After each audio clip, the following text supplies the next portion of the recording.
give all the praises and the honor to Yahweh Bahashem, Yahweh Shah Bahashem, Ruchaha Quadash, and double honors to the elder apostles and bishops of Great Millstone. Honors as well to you, brethren, you fellow believers of this faith, and shalom to the elect. So anyway, I want to go in the video that I did yesterday, and it's these guys who fell out, have fallen away from the faith, and somehow they've gathered themselves up an army, and they're the ones leading the steed, so to speak, like every other scoffer that left. Well, for whatever reason, they think they're the chosen ones, like Neo. But anyway, this guy also doesn't believe, he believes Elder Ariah was a false prophet. But even the time that he was in the truth, he was defending a lot of the doctrine. I mean, he was in the truth. He looked up to supposedly Elder Ariah, right? And the rest, okay, he follows the 12 tribes chart. He just hasn't let that go yet, but give it time. That'll go too. But anyway, I want to go in this video here. There's quite a few things to go into. Elder Yasha Wamba was on the comment board, left a comment, and he pretty much said the same thing that I said in the video, that Solomon went off, David went off, right? And this was all explaining the scenario of Elder Ariah. And then this guy, Bishop Melchizedek, says, well, Comfy went off too. Why you show him the same reference? Well, Comfy, Elder Ariah, right, is was the teacher of our teachers, right? Comfy wasn't on the level of Elder Ariah until Elder Ariah went off as an older man, just like Solomon went off as an older man. And I don't want to go back and forth about Elder Ariah. I just wanted to bring that out. This guy actually says, rest in peace. Elder Ariah takes the 12 tribes chart and some of the things, the name of the Lord and everything else, but then he's a false prophet. But, you know, those are the hypocrites. Those are the thieves, and those are the robbers, as Yahushua was speaking of. You know, taking something and stealing it and making it for themselves because they have jealousy of great elder men. You know, that's what it is. That's why with Elder Ariah passed, they couldn't wait to do a video, right? They couldn't wait just to talk about elders, their elders. So now they're the guys. They're the new kids on the block. Anyway, as Elder Yashawama brought out, he went off and sinned on the left-hand side because of those women, right? And he said Solomon built shrines for all these foreign wives to use for their burning of incense and sacrificing other gods. Now that's the key. The sacrificing to the other gods. These guys don't understand what it means to sacrifice to other gods. You know, you're stuck in 2023, right? Even the high-level witches and sorcerers on the left-hand side that you see what's happening to entertainers and all that require sacrifices, right? There's different sacrifices. So this guy at Spiritual Lesson says, 1 Kings 11:8, and it goes into, he liked strange wives, he burnt incense and sacrifices unto their gods. It says he compromised himself for his heathen wives. He entertained the wickedness, also indulged in certain things, but to say he was a high-level witch and warlock himself, you are tripping, you're adding to the scriptures.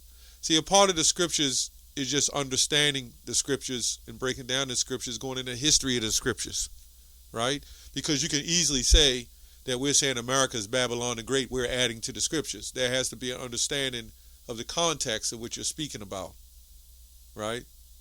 Now, he says there's nowhere in the Bible. Now, if you saw any brother, right, in a bar full of flames, drinking and laughing it up, what would you say? What would you say? Would you say, oh, they was just drinking and laughing and having a good time? But no, they didn't indulge themselves into the practices? I'll wait on your answer for that. Right? And was the Lord with it regardless? You know, if somebody committed a sin worthy of death, like David, okay, and somebody else commits another sin, like worthy of death, but it's different to that that sin, how is it in the eyes of the Lord? Regardless. So anyway, we're going to go here to 1 Kings 11. And we're going to go into this.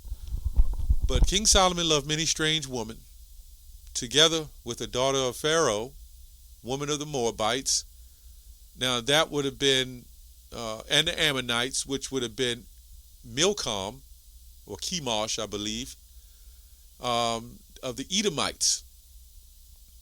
The Ammonites, the Edomites, the Zidonians, the Hittites, which it doesn't say, but if his heart got turned to, it says, the Zidonians and the Ammonites, what about the other gods? Right? He dove in. And you do know, it is a possibility that, yes, he was still trying to connect himself with the Lord, but he still indulged in those practices. Like when they came and got us from slavery, some of us were still mingling the practices of what we knew into other practices. We was practicing our tradition and our heritage and molded them and mingled them with other practices. We do that today. That's why we go to the Christian church. We claim we believe in God, we love Jesus, but we do nothing that he says to do. Anyway, it says, O nations, concerning the Lord saith unto the children of Israel, ye shall not go unto them, neither shall you they come in unto you. Right? Meaning you're not supposed to marry them, right? For surely they will turn your heart into after their gods. Now this guy, let me go here again before I jump back. Brother made a good comment from GMS down under Australia. He says, how do you know that breakdown of King Solomon being Yahushua? Where did you learn that from? Well, there we go again. This is what John 10 is talking about. And they can prop up and do a video and say different, but that's what it's talking about, is these guys. Okay, let's go back here. It says, yeah, 700 wild, 300. I'm going to just get to the point. For it came to pass when Solomon was old, that his wives turned away his heart after other gods. Okay? It says, turn his heart after other gods, and his heart was not perfect with the Lord, his God, as was the heart of David, his father. Right? And I always like to bring this out, jumping forward or jumping around a little bit. These guys believe we're in a new covenant. Well, the whole point, Yahweh requires blood on everything. Right? This is why he came back, and he did not sin as Yahushua. We know that. But there had to be a reason, that something had to lead up to that. A lot of groups don't believe that. Now, if we're covered by the blood of Yahushua, the sins that we committed, we would never get out of slavery, man. This is what the covering of the blood of Yahushua was all about. For the forgiveness and the mercy that was put on the children of Israel. But that's another video. So just as he sacrificed, he became a sacrifice eventually, but the sacrifice for the children of Israel, and he went off. Right? So that's what will join us in perfectly, And it goes on to say, and Solomon, well, let me go on, I missed it. For it came to pass that Solomon was old, and his wives turned away his heart after other gods, and his heart was not perfect. And the Lord was, Lord his God, as was the heart of David, his father. For Solomon went after Ashtoreth, the goddess of the Zidonians, in Milcom, the abomination of the Ammonite. The abomination. So Ashtoreth, this is just some sources. Ashtoreth was a companion deity to Baal, as Numbers 22, Numbers 41. Ashtoreth was termed probably corresponding to Balaam. So you know what was going on. This is when you go into the history in Deuteronomy or Leviticus, the law that said, "Thou shalt not prostitute thy daughter." You know what that was talking about? That had nothing to do with literary prostitution. You got to read. That had everything to do with sending their daughters over to these goddesses. This is what's happening to our daughters today here in Babylon. The Queen of Heaven. And when you look at Ashtoreth, she was the goddess of the Queen of Heaven, which goes back to the Sumerians, right? The Babylonians, right? This deity is in effect today. Now, when you look at the Queen of Heaven, going into the deity of the Queen of Heaven, that resembles sexual liberation. And that's what you see. And we know what comes with sexual liberation. Not just the traditional sense. Everything. Anyway, let's go here. Let's read up on this a little bit. See what scholars and others think this to be. Let's go here. It's a really short. I'm not going to read all this. I'm going to just read a really short portion. It says, he turned away his hearts, not respecting the true God and the idols, and which is not credible. But they attained from him a public indulgence of their idol worship, and possibly persuaded him to join with them, sometimes in the outward acts of it, of at least in their feast, upon their sacrifices, where was a participation of their idolatry. Right? And it goes on here to say, he didn't entirely forsake Yahweh, this is what it says, but he merged it with the worship of the other gods. And that's the trickery with the worship of the other gods, because you'll have a woman that loves you, or say come into you and say, hey, I accept you being an Israelite, right? We've seen this happen too. And then over a period of time, she gets her claws in him, and the next thing you know, he's merging Yahweh with Christ. This is what you see with IUIC. That is a kind of a form of a practice of merging idol worship. They believe in Yahweh, they believe in the Lord, but they believe in Christ, or calling on Christ. That's the thing. So you had to know, and I'm going to go to repeat what I said at the beginning of the video. If you saw any brother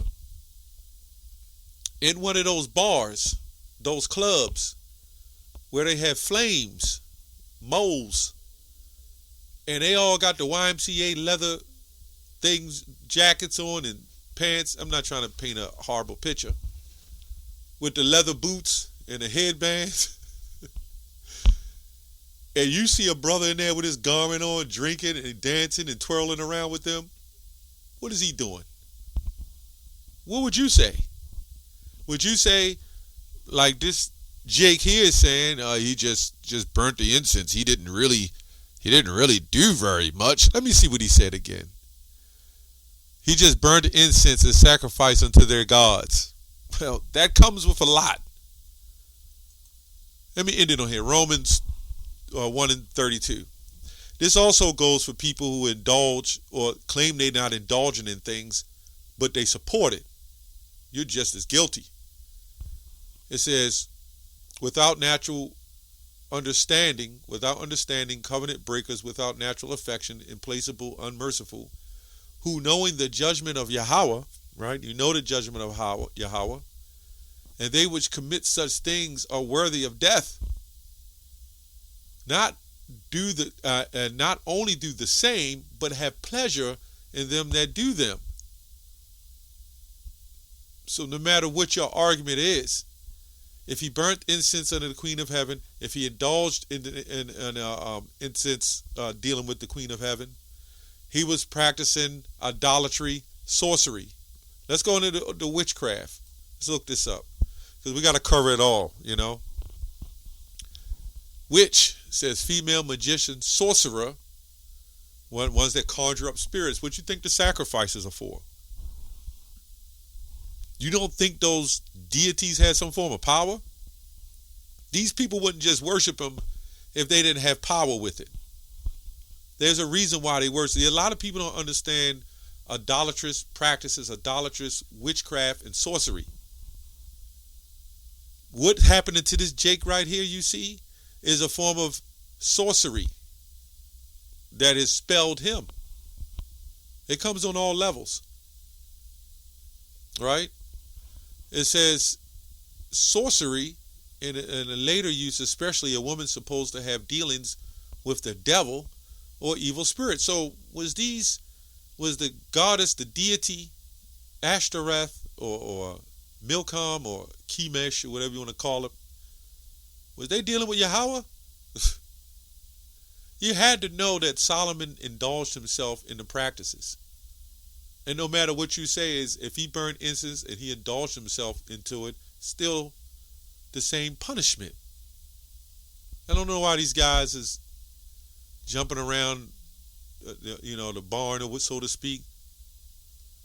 But the whole point I'm ending on is, so did Elder Ariah, right? He didn't do the thing Solomon did, no, but he indulged himself in the form of sorcery. He got caught up in sorcery. Now, the King Solomon, when you really read on it, there was not just King Solomon, by the way. There was powerful men of, people keep thinking it's just Israel, but there was other men, different. That was the point of the Queen of Heaven, to catch men. And they would take powerful men and use that in advance of sorcery and use that energy. That's what they use with Jake today.